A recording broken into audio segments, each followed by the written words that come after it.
We're here at Crescent Mountain here in Central Oregon, doing a 10-mile, 2,400-foot elevation gain hike. Today is July 16th, 2022, low of 51, high of 77. We are ascending to the top of the beautiful Crescent Mountain. Should get some beautiful mountain views.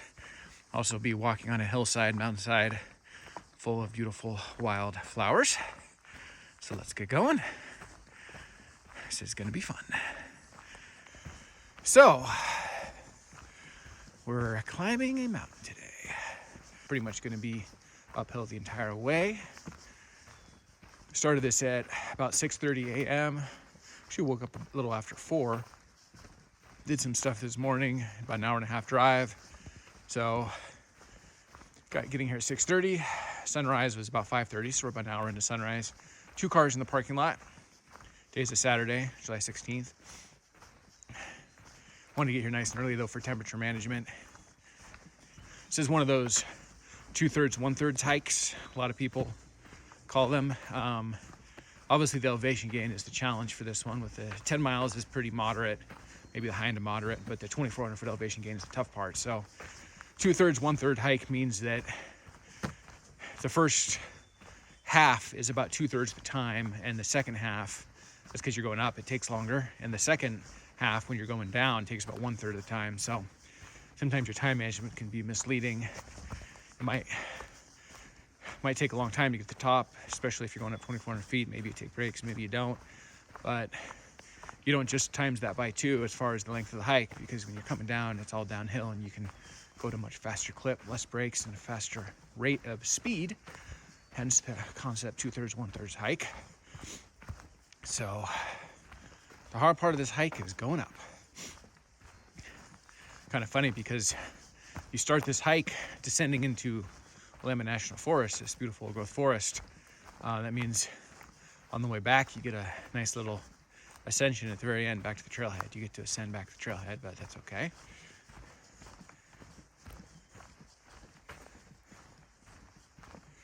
Kind of interesting on the way here. There was actually a ODOT, Oregon Department of Transportation, truck with cones that said road closed, 0.6 miles from the trailhead. And I was like, no. Talked to the person, and there's an accident up ahead, but it was past the mile marker of the turn off. So I got permission to go on and turn on to the Trailhead National Forest Road. So I was able to go around the ODOT. So that was nice. That would have been silly and stupid for me to not be able to come when there was no obstruction between myself and the trailhead. So glad they were able to allow some critical thinking and allow me to come anyway. So technically the road is closed right now, but I'm on it. So that worked out. It's still a little chilly. It's supposed to be about 50 right now, but I'll be honest, it feels a little colder than that. Do as much hiking as I do, you get like a spidey sense for temperature range, and my hands are a little cold. My hands don't normally get cold when it's 50. It feels colder than 50. I'm just gonna say that. Official temperature this area might be around 50, but you get in the shade, the canopy of the trees of the Willamette National Forest, and maybe it drops 10 or 15 degrees. I wouldn't be surprised if it was about 40 when I'm hiking through right now, because I can feel this. If your hands are getting cold, then it's not 50, my humble opinion. So this is going to be a bit of a straight up stair climber hike today. 2,400 foot elevation gain, about 10 miles, a little under 10 miles. 9.7, 9.8, but you'll walk around a little bit at the top and all that stuff in the parking lot. I just say around 10. It's about right. So the first part of this hike, we're going through this forest, and then at a certain point, we will get out of the forest. I think that's really that's the payoff of the hike. That's piece de resistance of the hike. We'll get out of the forest, and then we'll do kind of this mountain hillside thing, and it'll apparently be a bunch of wild flowers on a hillside, which will be hopefully quite beautiful. And we will get some pretty epic mountain views. To see a lot of the usual suspects, Jefferson and maybe Washington, Three Finger Jack, maybe Sisters. We'll see about the angles, but maybe even Hood and Adams up to the north. So a lot of mountain eye candy in the upper half. There's a lookout area. So yeah, that's, I think, the sweet part of this hike. Not necessarily this part, although the forest is pretty. Once you get up out of the forest and you get to the beautiful hillside, I think that's definitely the draw, the payoff of this hike. So I look forward to getting to that section, although I do enjoy every step of the hike because the forest is also beautiful. Doing a 10-mile out and back, about 2,400 foot elevation gain. 10 mile, I would say that's the higher end of moderate, so it's a pretty basic hike. But the 2,400 foot elevation gain, that is the hard part of this hike. That's where the asterisk goes.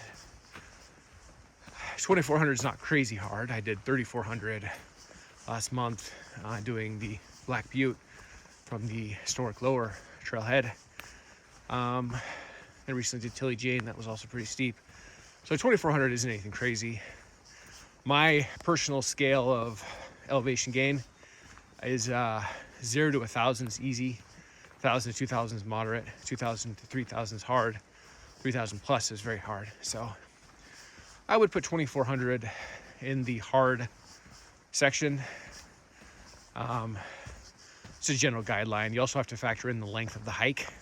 The longer it is, the easier it is, because that means a less steep grade, percent incline.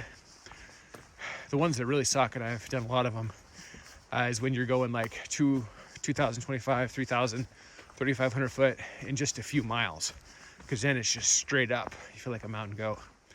But this is a little under 10-mile hike, 5-mile one way. So 2,400 foot over 5 miles. It's not bad. I mean, it's definitely a big uphill slog, and you're going to feel it. And feet and legs might be rubbery and jello by the end for most people, but it's not anything that's insurmountable.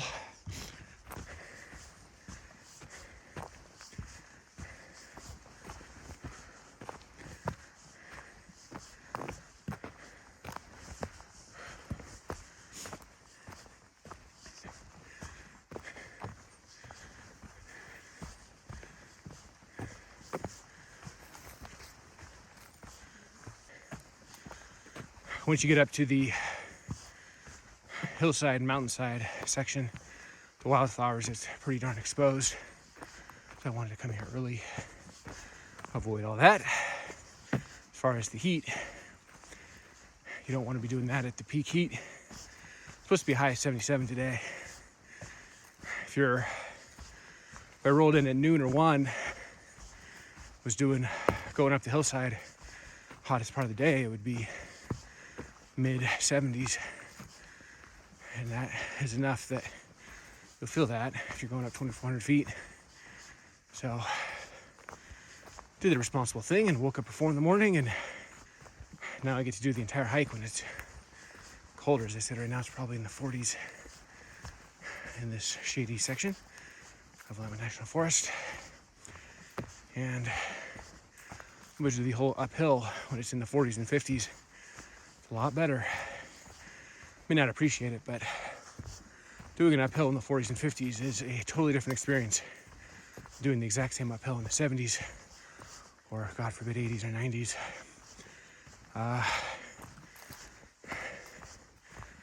When you go hiking, you'll find that the single most important aspect, particularly summer hiking, but winter hiking too, is temperature management. So if you have a choice where you can go earlier and do the hardest part, the way you want to look at it is you want to say, okay, what parts are exposed, what parts are under the canopy. If I left it time X, I'd arrive at time Y. Based on the length of the hike, you just do the math. Okay, well, I'll be at this spot at this time. What's the temperature? And then you kind of reverse engineer and you realize, wait a minute, if I just sleep in till 9 or 10 and we usually go at noon, I'll be at the hottest part of the day at the most exposed on the mountainside, 2 or 3, 4 in the afternoon on the mountainside. So when you realize, well, that's not very good planning. No reason to be hiking in the mid to high 70s, maybe even 80 if I don't need to be. So you come earlier. So a bit of a pro tip. Also, you get less people. You get the fair weather hikers will roll in later in the afternoon. The pattern I've definitely noticed after doing hundreds of hikes in multiple states, so I think it's a solid, over multiple years, it's a solid pattern. It's how it works. Is you get a small number of people that are the early birds, like I am, get here at sunrise or a little after sunrise, and probably typically under 5, pretty much get a private, secluded experience. So it's kind of funny, like the way this will go is I'll hike up to the top and I probably won't see anybody. If there's 2 cars in the parking lot, maybe I'll see those people near the top. So that's good. That's just a couple people. But then on the way back, particularly when I get about halfway back down, it'll end up being like 11, 12 in the afternoon. I will see droves of people, like dozens of people. That's what happens every time with one of these hikes. The way up is completely private. The way back down, particularly the last back half of the way back down, starts being, 10, 11, 12 o'clock. Suddenly you'll see 20, 30, 40, 50 people, because the lion's share, 80, 90% of people all just strolled in at their own comfort level, which, hey, that's their choice. But then they're hiking up the mountain at the worst possible time when it's hottest. They're going to get pretty sweaty, but to each his own. So that's the way these normally work. So if you want a better experience, there's no question in my mind that if you come the earlier you come, the better the experience will be. Not just temperature, but less people. All in all, way better experience. So here's our first creek crossing. Maybe the only creek crossing of the entire hike.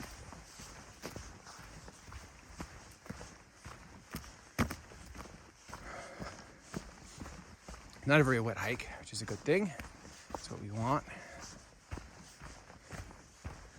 The reason why we don't want it to be a very wet hike is because it's July in the Cascades, which would be considered ground zero for mosquitoes and micro vampires, I like to call them. So water sources are what create mosquitoes, as I hear a horde-like sound to my left, worrying that could be mosquitoes. You don't want a lot of water sources. I recently did Black Butte from the lower trail, a 3,400 foot elevation gain trail, and no mosquitoes because there's no water. So one of the reasons I picked to do this heart of mosquito season is because I didn't want to have to deal with mosquitoes. So you want no water. That's kind of the way to look at it. Mosquitoes' breeding grounds are water, like swamps, bogs, lakes, rivers, particularly the bogs and swamps. So if you want to avoid the mosquitoes, obviously, you pick the hikes that don't have much water. Typically, they last until the first overnight freeze, which kills them all. And coming up a little bit more to some water here. Haven't noticed any mosquitoes. Don't think I've been hit yet.